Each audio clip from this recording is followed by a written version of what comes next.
Hi, I'm Rachel, where I live in faith every day, and this is life. Hi, guys!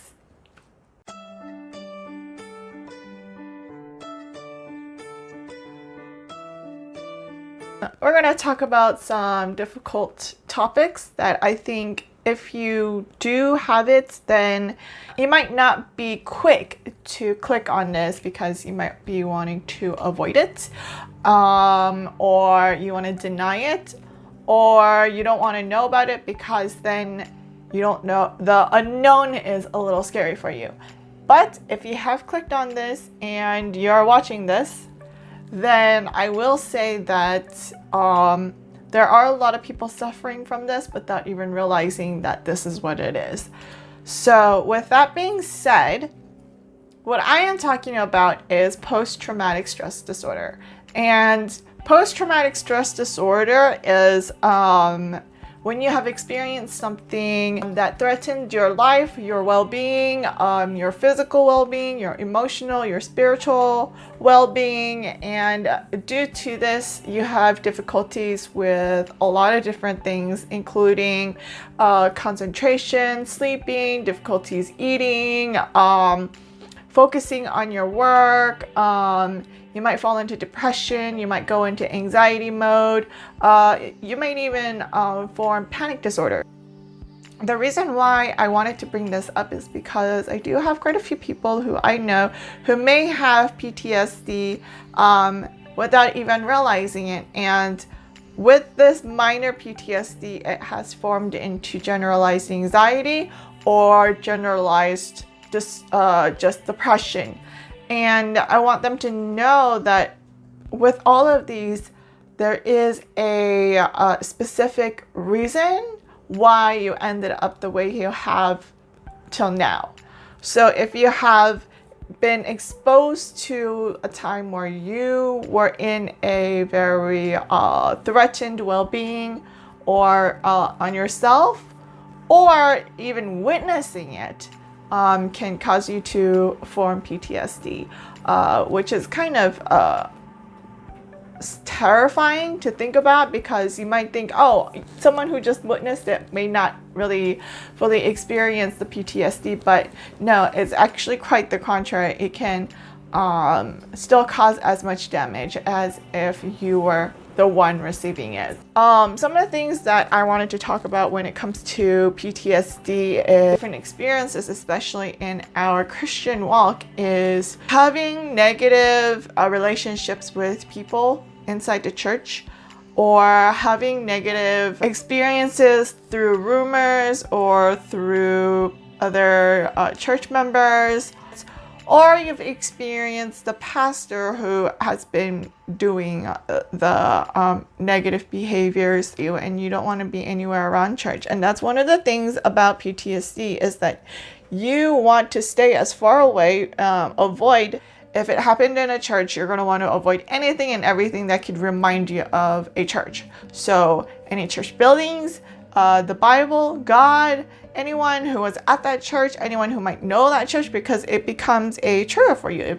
You are reminded of what happened to you. Just because you come out of a situation, or you think that you have gotten over it, you can be triggered very easily and very quickly if you are reminded of it. So there are two types of trauma. There is incidental trauma, and then there's developmental trauma. So what I mean by that is, an incidental trauma is where it's like in one incident, and because of that one little incident, it causes you to be traumatized. So let's say, for example, car accident. You were in a car accident once, and because it was a pretty scary accident, you might be terrified to get back in a car or drive a car or anything to do with a car. Developmental trauma is what happens when your parents, the way they train you, the way they interact with you, plays a huge role in how you view the world, how you view yourself, and how you view God. And this is where a lot of issues kind of happen, because parents might train the child to be a certain way, but in a lot of senses that was actually incorrect.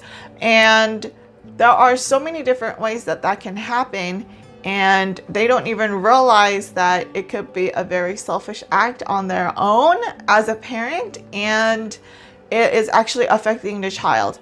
Or because the parents have not dealt with their own traumatic issues, and they will quote unquote hand down these behaviors and these traits onto their children. And so if their parents mistreated them in a certain way, then what the parent child will do they will do the exact same thing to their own children. And then it's a constant vicious cycle. The problem with that is that it could be abusive.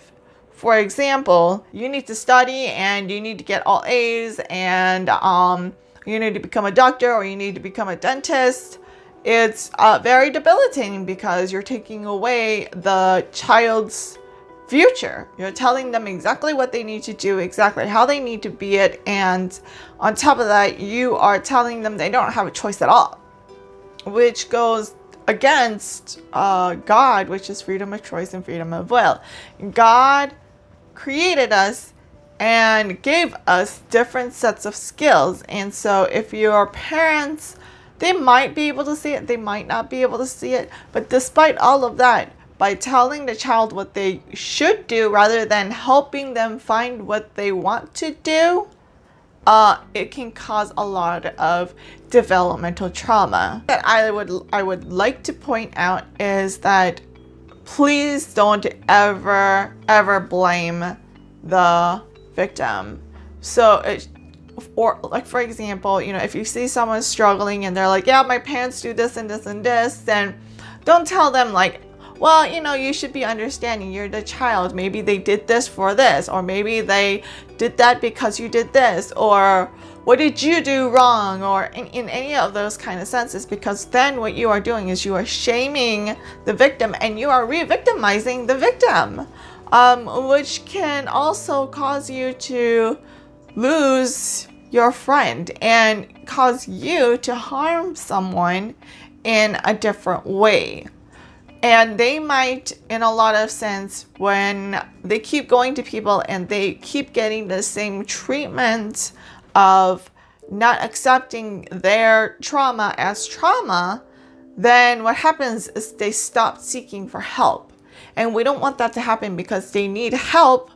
And the only way they're going to get it is if they start seeking help, unless someone is very, very, very good at picking out if they are injured or not, which is very, very rare because they're very good at hiding it. So when you see someone who is, or if you see that someone needs to talk and your friend is trying to talk to you, and if you are a pastor, please don't say, I'll pray for you and let's see what I can do. That's great.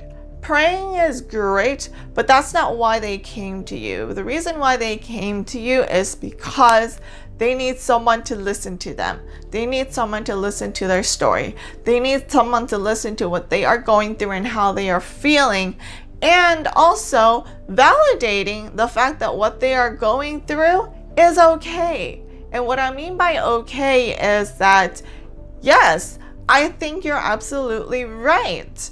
It sucks to be in your position, or it sucks because your parents don't understand you, or it sucks because you feel like you're being trapped like a prisoner, or you're validating their feelings. And just by validating their feelings, you've done so much more than when you say, oh, I'll pray for you. Keep it confidential, validate it, and see if there's anything else that you can do. If you feel like you're not confident, or if you are not competent in doing it, then I suggest you suggest them to a therapist. Hey, have you ever thought of seeing a therapist? This is not my area of expertise, so maybe you can find someone who is, so that they can help you further. If you liked this video, give it a thumbs up. If you have any questions or comments, leave them in the comment section below or email us.